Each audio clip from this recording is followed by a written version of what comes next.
After 27 years, Bad Blood is finally back in the WWE, so you know what time it is. It's time to talk predictions. Ain't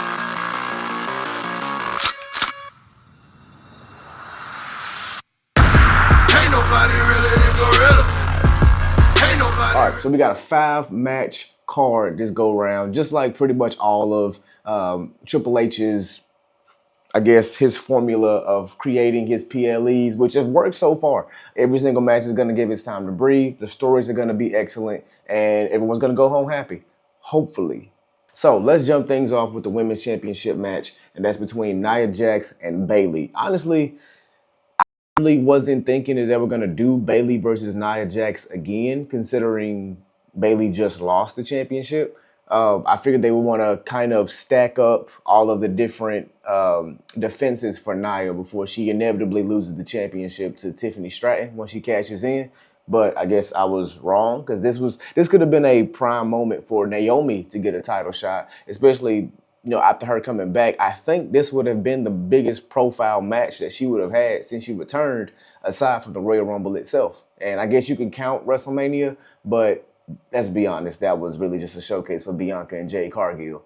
So from a singles perspective, I just knew they were going to give it to Naomi, but Bayley ultimately won the #1 contenders match, and we're going to get the rematch between Bayley and Nia Jax. And that could have been for the suspense level of thinking, okay, well, Bayley's going to get her revenge. She's going to put the title back onto her, and Nia's, was pretty much like a transitional champion. That way you can keep Tiffany Stratton as a heel if she catches in on Bayley, which still might be the case, which leads me to my first prediction. So overall, I think Nia's going to retain. However, I do see a world where Bayley wins the match, and right after, Tiffany could immediately cash in Money in the Bank, or Nia could win the match and everyone just kind of goes off, and we continue the storyline of how will they coexist between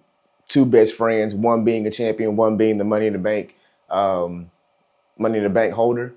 But at the same time, there could also be a world where they take the Seth Rollins route, and she could interject herself into the match and it become a triple threat right at the end.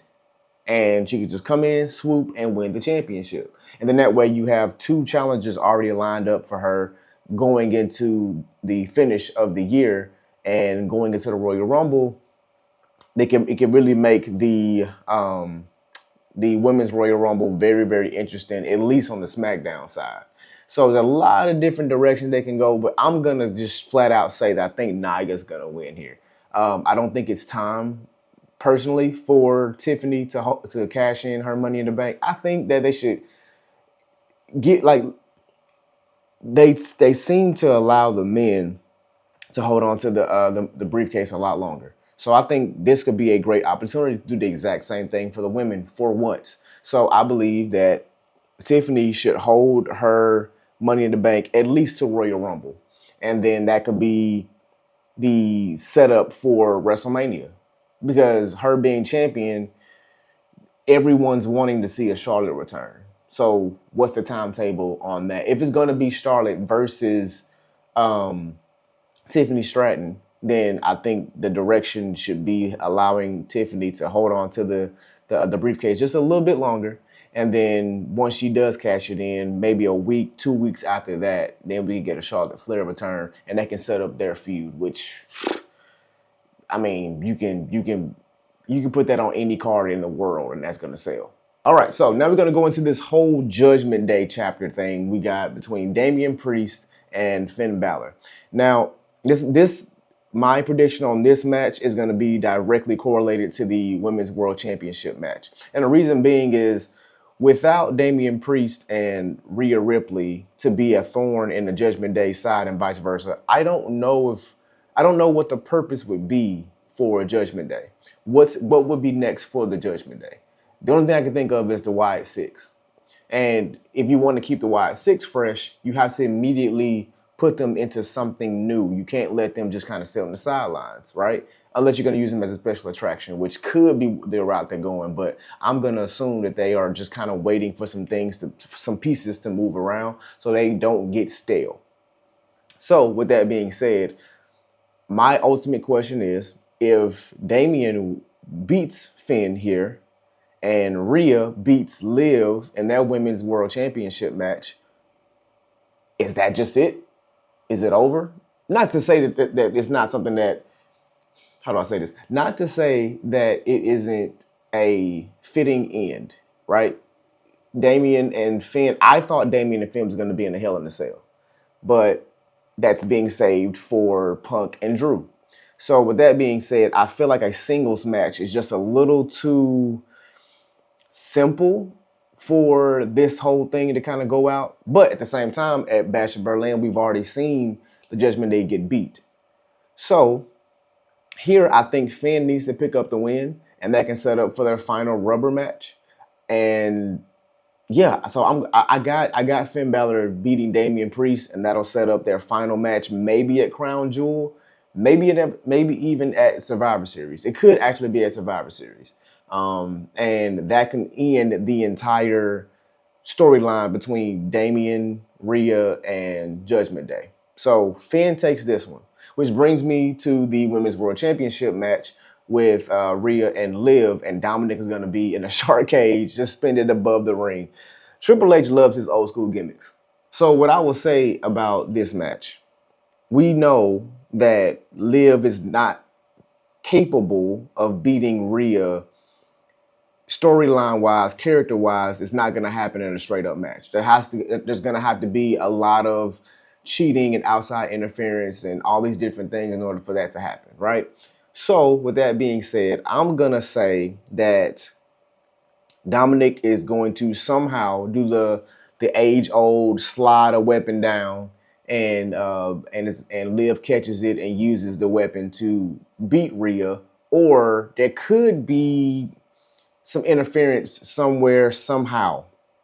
I don't know where, I don't know how, but I believe that Liv somehow holds on to the championship here, and she finally loses it at, like I said, Survivor Series or Crown Jewel. I think that once this whole thing is over, they're going to have Damian and Rhea win on the same night. So that way there can be a huge celebration for them too in the ring. The Terror Twins finally stand tall, but they actually finish off the Judgment Day instead of the original winning of their tag team match, which was, let's be honest, that was just a squash match to send everybody home happy. I think now we're really going to dive into, okay, this is storyline wise, you guys need to struggle against the Judgment Day a little bit to make people actually care about the involvement of the story. So with that being said, I got to go with Liv Morgan here. I think Liv and Finn pick up the win here, and then we have the rubber match down the road before the year is out. Like I said, I'm thinking probably Survivor Series if they don't have Judgment Day tied in with a War Games match, which I'm going to assume they're going to save War Games for Bloodline and whatever they got going on. Which, speaking of Bloodline, that moves us right into what I believe should be it is a co-main event, but given Roman and Cody on the same team, I assume it's going to be the main event. But wishful thinking, I'm going to say that it won't be. It'll be the second main event, which is Roman Reigns and Cody Rhodes, which is a sentence I never thought I would say, teaming together to take on Solo Sikoa and Jacob Fatu. Now, personally, me and the rest of the internet community think they missed the ball by not letting Jimmy return on the SmackDown to set up this whole thing.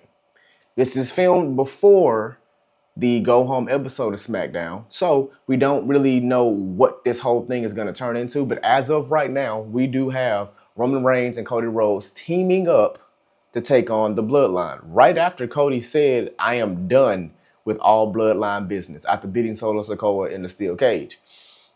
So Solo Sikoa has already shown that he can't get the job done. He can't beat Cody. Jacob has been the standout of the Bloodline since arriving. We know that we need to see the square off between Roman and Jacob. That's the whole setup. We don't really need Cody and Roman. I think, as a matter of fact, having Cody on this card and not defending the WWE Championship is significant in saying what, to me, the direction of the championship reign of Cody Rhodes. Because what does he do? And I feel like a broken record every time I come in here and talk about Cody, but really, what does he do? The only thing he has to do, honestly, is fight the bloodline. Unfortunately. And you can't just have Roman versus Cody to just pop off. You have to have that redemption arc for Roman in order for all of this to work. They're telling a very intricate story. So I'm trusting, and I'm actually enjoying the story that they're telling. I just have my concerns. We'll say that. I have my concerns when it comes to Cody Rhodes' reign and his involvement with the bloodline, all these different things. So let's go directly into the match. Let's talk about my prediction. So on paper, you have to assume that the mega powers of Roman Reigns and Cody are going to win here. But if Solo lost the last two encounters that he had with Cody, and Cody pins him again, Roman and Jacob take each other out, how does that set up the Bloodline Civil War games, as they're calling it, match to happen? What is going to be the catalyst for the return of a Jimmy Uso? What is going to be the catalyst of a return of Jey Uso to all of this, who is having his own success? That's the interesting thing. He is having his own success. He now has his own title that he doesn't need Roman anymore.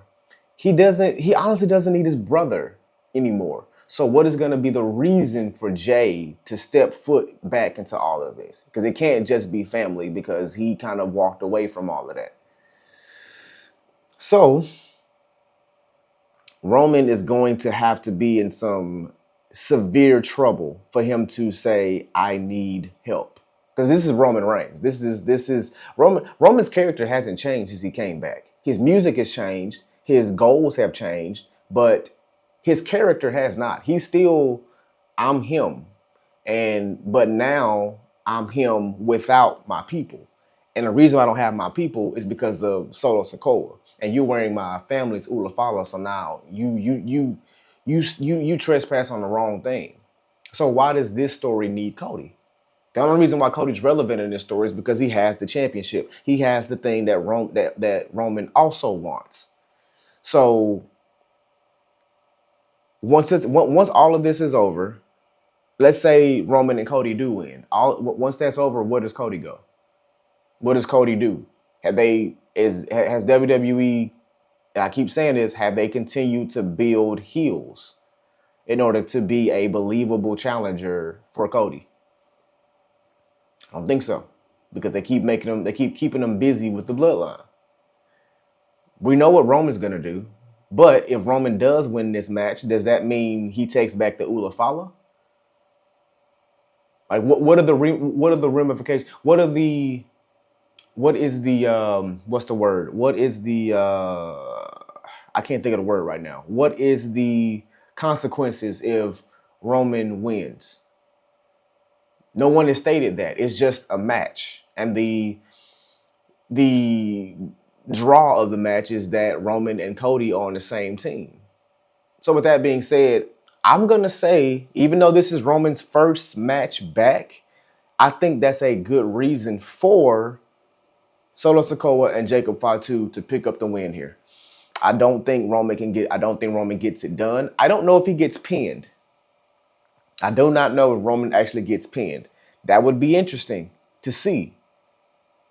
I think from a story perspective, I would almost rather see Roman get pinned here just to showcase I'm in trouble. And maybe I'm not who I thought I was. And maybe I do need my family. Because isn't that the whole direction of the story anyway? So yeah, I'm gonna take the bloodline of Solo Sikoa and Jacob Fatu And it's going to be, and I'm going to say that for Survivor Series, we're going to have Roman try to bring back his original bloodline, and that match is going to be for the Ulafala and rightful the rightful claim to the tribal chief moniker. Do I think he wins there? No. I think this should be a beginning of a little bit of a losing streak maybe for Roman, just to get people into the idea of, wow, Roman is really in trouble. This I, when was the last time we seen Roman in this type of? It hasn't been. It's been over 4 years. Over 4 years, and 3.5 of those years he was the champion. Where you didn't believe anybody was touching this guy. So I think going into a situation where he has to refine himself is going to be very beneficial for the character and for the story of the bloodline in itself. And that doesn't need Cody right now. I don't think Cody comes back into the whole story until The Rock comes back, whenever he decides to come back. And at that point, The Rock goes after Cody. Cody should stay far away. After this match, Cody needs to stay far away from the bloodline and go do whatever he needs to do to solidify his reign by himself and showcase that I am a strong champion without Roman and the bloodline being involved in what I got going on. So yeah, bloodline it is. Now let's get into what I believe should be the main event. It probably won't, but what should be the main event, and that's Drew McIntyre taking on CM Punk in the Hell in a Cell match to finish out their trilogy of matches, which all of their matches have been great. Some haven't been much of a fan of all the stipulations. I'm not a fan of the strap match in WWE, but it is what it is. But this match, the Hell in a Cell match, is important for a few different reasons. One, it's not littered. This show isn't littered with Hell in a Cell matches. There aren't 2 or 3 of them. It's not being projected as just a time of the year thing that we do. It's just a regular match, but we're going to use the Hell in a Cell. The Hell in a Cell was originally used for a feud being so serious and being so this feud has to finish in something as dangerous as a Hell in a Cell. Neither combatant wants to do this, but they realize that they have to, and that's what's going to make this so important. There's only one on the card, and it's for the biggest blood feud of the entire year. And this dates back all the way back to last November, almost a year to the date. Has it been a year? Has it been 2 years? One of the two. It's been 1 or 2 years since Punk has come back. And this whole thing started then, but it really escalated when he broke his arm or tore his tricep, broke his arm. One of them, he got injured. Punk got injured in the Royal Rumble due to Drew McIntyre, and it's been up since then. And this is the perfect way to finish their trilogy of matches. It's 1-1. Who's going to walk out of this thing? I think both characters are going to be great by the end of this. I think whoever loses will take a little bit of time off just to sell the effects of the Hell in a Cell and come back around Royal Rumble time and maybe even revisit how all of this got started with a showdown in the Royal Rumble, which I believe, the Royal Rumble is the perfect time to do that, right? Unless you're going to somehow have a WrestleMania match between the two, which I hope doesn't happen. This needs to be the end of it. So with that being said, I'm going to say CM Punk takes the entire thing. Drew McIntyre can take some time off. Drew McIntyre really hasn't had much time off aside from his injury. And this will be a great time. Take some time off, come back around Royal Rumble time, and that sets up whatever he's going to possibly be doing come WrestleMania season. And this could give, so Punk is done with this. Punk could be the person that takes on Cody. I don't know how you get to that considering the whole Raw and SmackDown thing. Or Punk could be the person that goes after Gunther. So this sets up a lot of things for CM Punk to do. And you can build CM Punk up and maybe even have him win the Royal Rumble. If not win the Royal Rumble, this could set up maybe the match between him and Seth Rollins they're supposed to do. And that could set up that match for WrestleMania 41. And so I think as far as storyline goes and as far as character development goes, I think Punk benefits more from winning this feud. And it just will constantly build on Drew McIntyre's new character development of being this, albeit right, a self-righteous heel, which has been probably the best work of his career, at least his WWE career. So yeah, I'm gonna take CM Punk to close the book on, like, the entire book, not just the chapter, on this storyline between himself and Drew McIntyre. But that is all I've got for today's predictions. Bad Blood is going to be an amazing card. I'm sure there's going to be some sort of, probably going to be some wacky finishes. I don't know why, I've heard a lot of rumors that there might be some returns happening at Bad Blood. I'm really excited about it. I'm going to be there live. It's going to be in Atlanta. I am super ecstatic. It is the first show I've been to since, it's the first show I've been to pay-per-view wise since, I want to say, SummerSlam in Nashville, which is what, 22? So yeah, I'm excited. I hope you guys are too. Let me know what you guys think is going to happen at Bad Blood tomorrow. Watch it live. It's going to be super exciting. And yeah, I'll see you guys down the road. Thanks again for watching. And as always, be safe, be kind, be blessed. Peace.